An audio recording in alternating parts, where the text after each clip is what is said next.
আসসালামু আলাইকুম ওয়া রাহমাতুল্লাহি ওয়া বারাকাতুহু। আজকে ইসলামী চিন্তাবিদ বা ইসলাম প্রিয় তাওহীদি জনতাকে দৃষ্টি আকর্ষণ করে মনের আক্ষেপ থেকে কিছু কথা বলবো। বিশেষ করে কওমি অঙ্গনে যারা আছেন তাদেরকে।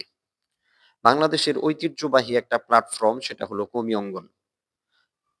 যেটা উপর মহল থেকে শুরু করে সাধারণ মানুষ সর্বসম্মতিক্রমে বাংলাদেশের প্রত্যেকটা মানুষ সকলেই যেই জাতিটাকে বিশ্বাস করে বা আস্থার জায়গা সেটা হলো কওমি মাদ্রাসা।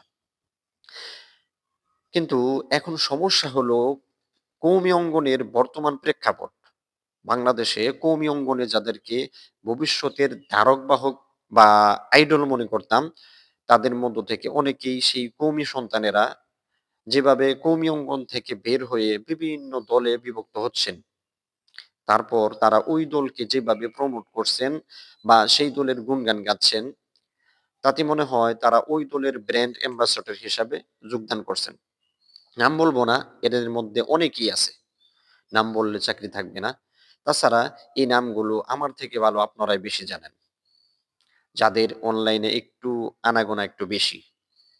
তবে এর থেকে আরো বড় আফসোসের বিষয় হচ্ছে যাদেরকে আমরা কওমি অঙ্গনের সূর্য সন্তান বা অভিভাবক মনে করতাম, তারাও অনেকেই এই কাজের সাথে জড়িত। একই রাস্তায় হাঁটছেন। আমি জানি না এটা কেন হচ্ছে? এতটা বিচ্ছিন্ন কেন? এটার জন্য দায়ী কারা? নাকি এটা বাহিরের কোনো ষড়যন্ত্র? নাকি এটা আমি ভুল দেখতেছি? নাকি কেবলমাত্র আমার সামনেই এই বিষয়গুলো আসে?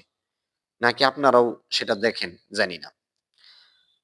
আরেকটা বিষয় হচ্ছে যারা এরকম দলাদলিতে ব্যস্ত, আবার এটাও চিন্তা করি যে মাদ্রাসা ও ইসলাম দুটোকেই টিকিয়ে রাখবো। তারা সবাই দিবাস্বপ্ন দেখতেছি। এদিকে মোটামুটি আমাদের আলেমরা এসব ব্র্যান্ড অ্যাম্বাসেডরের দায়িত্ব নিয়ে বেশ ভালোই ব্যস্ততায় সময় কাটাচ্ছেন।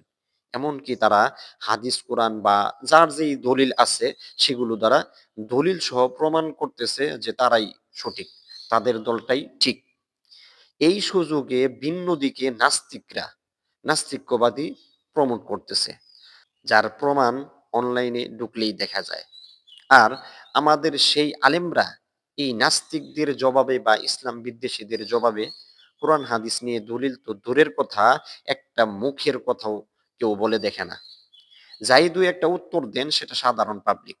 আর তারা উত্তর দিতে গিয়ে কোরআন হাদিসের অজ্ঞতার কারণে তারাও ওইসব নাস্তিকদের যুক্তির বেড়াজালে এইসব উদ্ভট প্রশ্নের মধ্যে তারা আটকে যায়। ফলস্বরূপ কি হচ্ছে?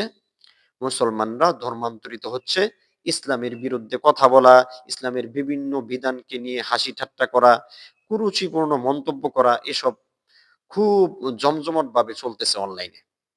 ওভারঅল কি হচ্ছে? সবাই সবার জায়গায় ঠিক, কিন্তু মাঝখান থেকে ইসলামটা ধ্বংস হয়ে যাচ্ছে।